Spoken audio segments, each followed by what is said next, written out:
जय भोलेनाथ, हर हर महादेव।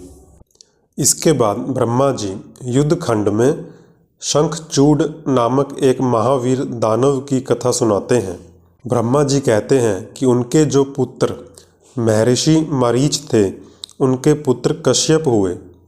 ये मननशील, सृष्टिकर्ता, विद्या संपन्न तथा प्रजापति थे। दक्ष ने प्रसन्न होकर अपनी 13 कन्याओं का विवाह इनके साथ कर दिया। उनकी संतानों का इतना अधिक विस्तार हुआ कि उनका वर्णन करना कठिन है। उन कश्यप पत्नियों में एक का नाम दनु था। वह श्रेष्ठ सुंदरी तथा महारूपवती थी। उस दनु के बहुत से महाबली पुत्र उत्पन्न हुए। उनमें एक का नाम विप्रचिति था, जो महान बल पराक्रम से संपन्न था। उसका पुत्र दंभ हुआ, जो जितेंद्रिय, धार्मिक तथा विष्णु भक्त था। जब उसके कोई पुत्र नहीं हुआ, तब उस वीर को चिंता हो गई। उसने शुक्राचार्य जी को गुरु बनाकर उनसे श्री कृष्ण मंत्र प्राप्त किया और पुष्कर में जाकर घोर तप करना आरंभ किया। जब उसे कृष्ण मंत्र का जाप करते हुए 1,00,000 वर्ष बीत गए, तब उस तपस्वी के मस्तक से एक तेज निकलकर सब ओर फैलने लगा। वह तेज इतना असहनीय था कि उससे संपूर्ण देवता मुनि संतप्त हो उठे। जब कोई व्यक्ति कठोर तपस्या करता है तो उसके आसपास उसका प्रभाव पड़ने लगता है। तब सभी देवता इंद्र को लेकर ब्रह्मा जी की शरण में गए तथा उन्होंने अपना सारा वृतांत उनसे कह सुनाया। उनकी बात सुनकर वह ब्रह्मा जी भी उन्हें साथ लेकर विष्णु जी के पास पहुँचे। वहाँ पहुँचकर सबने विष्णु जी को प्रणाम किया और हाथ जोड़कर उनकी वंदना की। देवता बोले कि हमें नहीं पता हम किसके तेज से संतप्त हो उठे हैं, अतः हम आपकी शरण में आए हैं, हमारी रक्षा कीजिए। तब उन देवताओं के वचन को सुनकर भगवान विष्णु मुस्कुराए और बोले कि शांत रहो, घबराओ मत, कुछ उलट पलट नहीं होगा, क्योंकि अभी प्रलय का समय नहीं आया है। यह जो तेज तुम देख रहे हो, यह दंभ नामक दानव का है, जो मेरा भक्त है और पुत्र की कामना से तप कर रहा है। मैं उसे वरदान देकर शांत कर दूंगा। यूं भगवान विष्णु के आश्वासन देने पर सभी देवता शांत हो गए और धैर्य धारण करके अपने अपने धाम को लौट गए। उधर भगवान विष्णु भी उसे वर प्रदान करने के लिए पुष्कर की ओर चल पड़े, जहां दंभ नामक दानव तप कर रहा था। वहां पहुंचकर भगवान विष्णु ने उसे आशीर्वाद दिया और बोले कि मांगो, क्या मांगते हो। तब विष्णु जी का वचन सुनकर दंभ ने बड़ी भक्ति के साथ उनके चरणों में प्रणाम किया और बोला कि मुझ पर कृपा कीजिए, मुझे एक ऐसा वीर पुत्र दीजिए जो आपका भक्त और महान बल पराक्रम से संपन्न हो। वह त्रिलोकी को जीत ले, परंतु देवता उसे पराजित न कर सकें। दानवराज दंभ के यूं कहने पर भगवान विष्णु ने उसे वह वर दे दिया और स्वयं अंतर्धान हो गए। उस दानव दंभ की तपस्या सिद्ध हो चुकी थी, जिससे उसका मनोरथ पूर्ण हो गया और वह भी अपने घर को लौट गया। थोड़े समय के पश्चात ही उसकी भाग्यवती पत्नी गर्भवती हो गई और वह अपने तेज से घर के भीतरी भाग को प्रकाशित करती हुई शोभा पाने लगी। भगवान श्री कृष्ण के पार्षदों का अग्रणी और मित्र जो सुदामा नामक गोप था, उसे राधा जी ने शाप दे दिया था। वही उस दानव की पत्नी के गर्भ में प्रविष्ट हुआ था और समय आने पर दानव दंभ की पत्नी ने एक तेजस्वी बालक को जन्म दिया। तब उस दानव दंभ ने बहुत से मुनीश्वरों को बुलाकर उसका विधि पूर्वक जात कर्म आदि संस्कार संपन्न किया। उस पुत्र के उत्पन्न होने पर बहुत बड़ा उत्सव मनाया गया। फिर शुभ दिन आने पर पिता ने उस बालक का नाम शंखचूड कर दिया और वह अपने पिता के घर में शुक्ल पक्ष के चंद्रमा की भांति बढ़ने लगा। वह अत्यंत तेजस्वी था, अतः उसने बचपन में ही सारी विद्याएं सीख ली। जब शंखचूड बड़ा हुआ, तब वह जैगीषव्य मुनि के उपदेश से पुष्कर में जाकर ब्रह्मा जी को प्रसन्न करने के लिए भक्ति पूर्वक तपस्या करने लगा। यूं शंखचूड को कठोर तपस्या करते देख ब्रह्मा जी वहाँ शीघ्र ही पधारे और उनसे बोले कि मांगो, क्या मांगते हो। ब्रह्मा जी को देखकर उसने अत्यंत नम्रता से उन्हें अभिवादन किया। फिर उत्तम वाणी से उनकी स्तुति की और ब्रह्मा जी से वर मांगते हुए वह बोला कि मुझे ऐसा वर दो कि युद्ध में कोई भी देवता मुझसे जीत न पाए। तब ब्रह्मा जी ने प्रसन्न होकर उसे ऐसा ही वर दे दिया। फिर उन्होंने शंखचूड़ को वह दिव्य श्री कृष्ण कवच प्रदान किया जो जगत के संपूर्ण मंगलों का भी मंगल और सर्वत्र विजय प्रदान करने वाला है।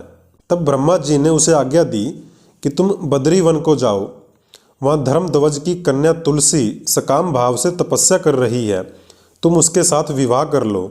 यूँ कहकर ब्रह्मा जी उसी क्षण उसके सामने ही तुरंत अंतर्ध्यान हो गए। तब शंखचूड़ ने भी, जिसके सारे मनोरथ पूर्ण हो चुके थे, ब्रह्मा जी के दिए हुए कवच को गले में बांध लिया और उनकी आज्ञा अनुसार बद्रिका आश्रम को चल पड़ा। तब दानव शंखचूड़ उस स्थान पर पहुंचा जहां धर्मध्वज की पुत्री तुलसी तप कर रही थी और वह उनसे बोला कि तुम कौन हो, किसकी पुत्री हो और चुपचाप बैठकर यहाँ क्या कर रही हो। तब तुलसी ने उससे कहा कि मैं धर्मध्वज की तपस्विनी कन्या हूँ और यहाँ तपोवन में तप कर रही हूँ, आप कौन हो। तब शंखचूड़ ने उन्हें बताया कि किस प्रकार वह ब्रह्मा जी की आज्ञा का पालन करते हुए उनके समीप आया है, और शंखचूड़ ने तुलसी के सामने विवाह का प्रस्ताव रखा और अपना परिचय देते हुए बताया कि वह दंभ नामक दानव का पुत्र है और पूर्व काल में भगवान विष्णु का पार्षद था। उसका नाम सुदामा था और वह राधिका जी के शाप से दानवराज शंखचूड़ होकर उत्पन्न हुआ है। और उसने बताया कि श्री कृष्ण जी के प्रभाव से ही मुझे अपने पूर्व जन्म का सारा स्मरण बना हुआ है। शंखचूड़ और तुलसी आपस में वार्तालाप कर रहे थे। उसी समय सृष्टिकर्ता ब्रह्मा जी भी वहां आ पहुंचे। ब्रह्मा जी बोले कि तुम व्यर्थ के वाद विवाद क्यों कर रहे हो, तुम गांधर्व विधि से विवाह करो, क्योंकि शंखचूड़ पुरुष रतन है और तुलसी सती साध्वी नारियों में रत्ना स्वरूपा है। ब्रह्मा जी तुलसी से बोले कि हे सती साध्वी तुलसी, तुम ऐसे गुणवान कांत की परीक्षा क्यों ले रही हो। यह तो देवताओं, असुरों तथा दानवों पर भी विजय प्राप्त करने वाला है। तुम इसके साथ संपूर्ण लोकों में सर्वदा उत्तम उत्तम स्थानों पर चिरकाल तक विहार करो और शरीर छोड़ने के बाद पुनः तुम्हें गोलोक में श्री कृष्ण जी का सानिध्य ही प्राप्त होगा, और जब इसकी मृत्यु हो जाएगी तब तुम वैकुंठ में जाकर भगवान श्री हरि को प्राप्त कर लोगी। इस प्रकार का आशीर्वाद देकर ब्रह्मा जी अपने धाम को चले गए और शंखचूड़ और तुलसी ने गंधर्व विधि से विवाह कर लिया। जब शंखचूड़ ने तप करके वर प्राप्त कर लिया और अब विवाहित होकर वह अपने घर को लौट आया, तब दानवों और दैत्यों को बड़ी प्रसन्नता हुई। वे सभी असुर तुरंत ही अपने लोक से निकलकर अपने गुरु शुक्राचार्य को साथ लेकर दल बनाकर शंखचूड़ के पास गए। शंखचूड़ ने भी अपने कुल गुरु शुक्राचार्य को आया देखकर बड़े आदर और भक्ति के साथ उन्हें प्रणाम किया। उसके बाद गुरु शुक्राचार्य ने समस्त असुरों के साथ सलाह करके उनकी सम्मति से शंखचूड़ को दानवों तथा असुरों का अधिपति बना दिया।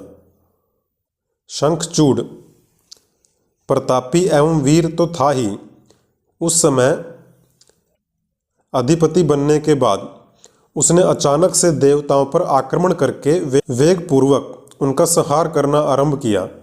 संपूर्ण देवता मिलकर भी उसके तेज को सहन न कर सके और वह युद्ध भूमि से भाग चले और कुछ यहाँ वहाँ पर्वतों की गुफाओं में जाकर छिप गए और उनकी स्वतंत्रता जाती रही।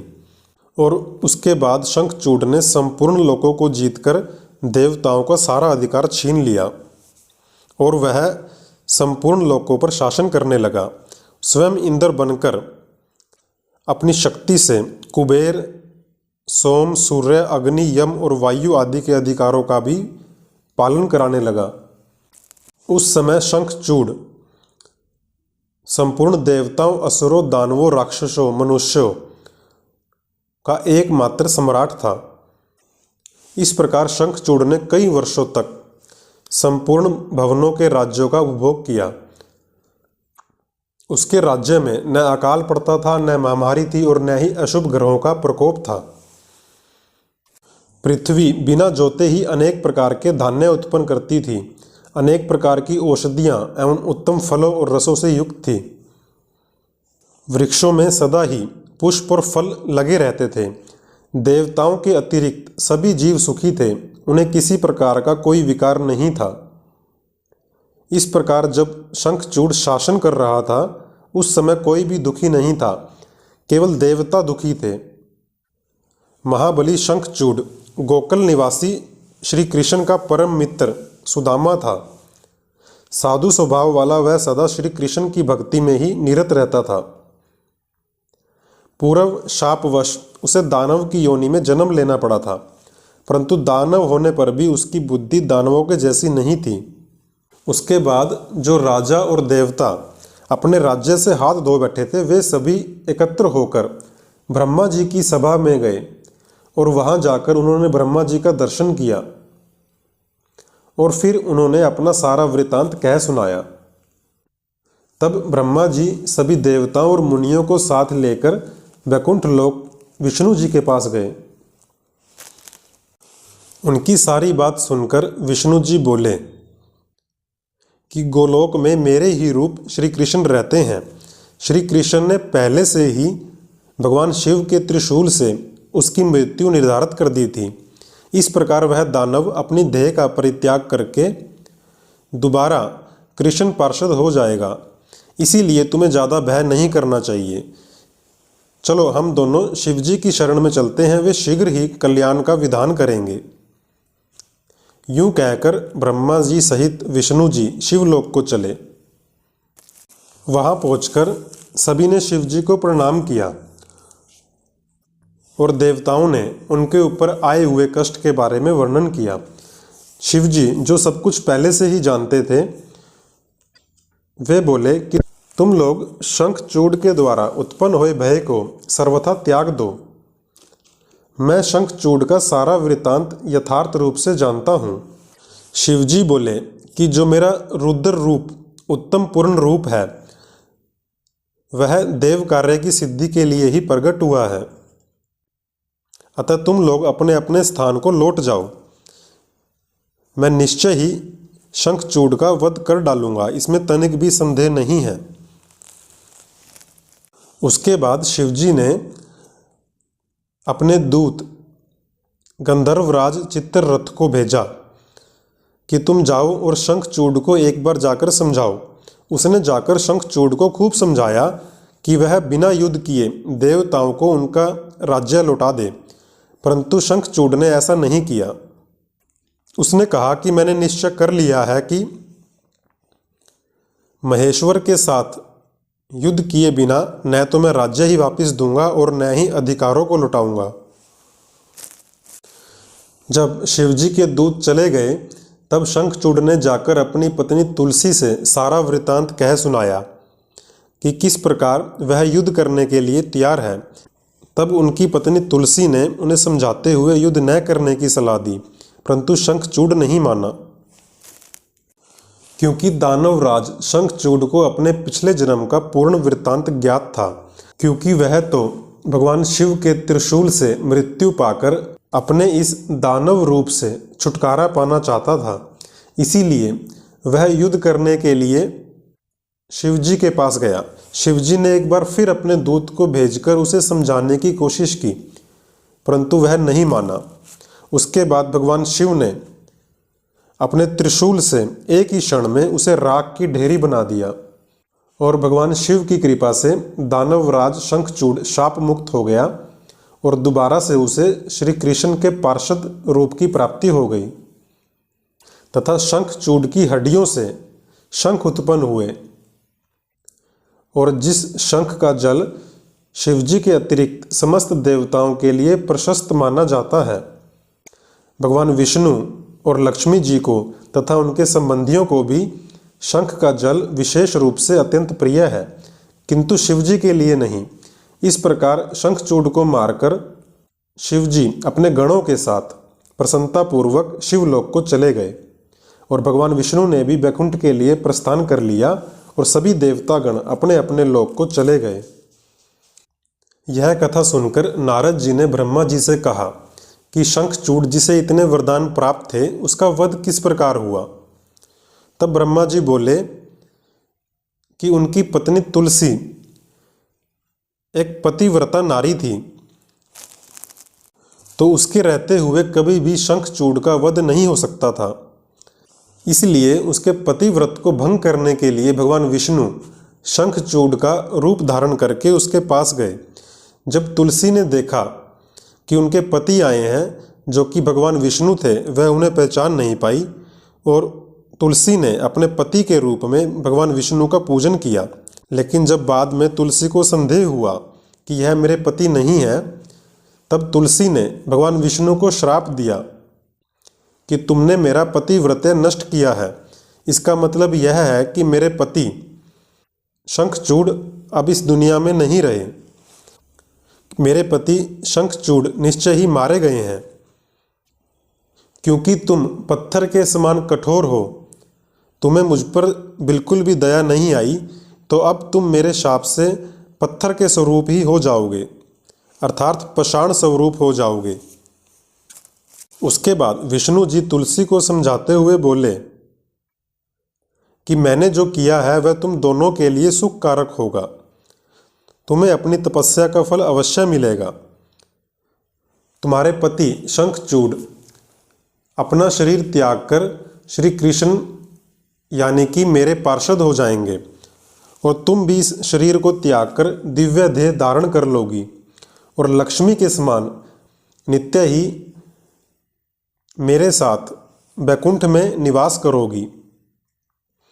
यह जो तुम्हारा शरीर जिसे तुम छोड़ दोगी, यह नदी के रूप में परिवर्तित हो जाएगा तथा भारतवर्ष में पुण्य रूपा गंडकी नदी के नाम से प्रसिद्ध होगा तथा कुछ काल के पश्चात मेरे वर के प्रभाव से देव पूजन सामग्री में तुलसी का प्रधान स्थान हो जाएगा और स्वर्ग लोक में, मृत्यु लोक में तथा पताल लोक में तुम सदा ही मेरे निकट ही निवास करोगी और पुष्पों में श्रेष्ठ तुलसी का वृक्ष हो जाओगी।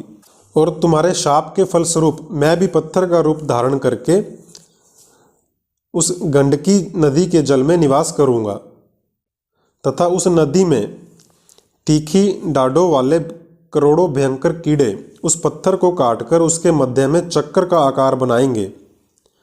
उसके भेद से यह अत्यंत पुण्य प्रदान करने वाली शालग्राम शिला कहलाएगी और चक्कर के भेद से उसका लक्ष्मी नारायण आदि नाम भी होगा। और विष्णु की शालग्राम शिला और वृक्ष स्वरूपणी तुलसी का समागम सदा अनुकूल और बहुत प्रकार के पुण्यों की वृद्धि करने वाला होगा। जो शालग्राम शिला के ऊपर से तुलसी पत्र को दूर करेगा, उसे जन्मांतर में स्त्री वियोग की प्राप्ति होगी तथा जो शंख को दूर करके तुलसी पत्र को हटाएगा, वह भी भार्याहीन होगा और 7 जन्मों तक रोगी बना रहेगा। जो महाज्ञानी पुरुष शालग्राम शिला, तुलसी और शंख को एक साथ रखकर उनकी रक्षा करता है, वह भगवान विष्णु का प्यारा होता है। इस प्रकार भगवान विष्णु तुलसी को आनंदित करके अंतर्ध्यान हो गए और उधर भगवान शिव भी शंखचूड़ का वध करके अपने स्थान को चले गए। जय भोलेनाथ। हर हर महादेव।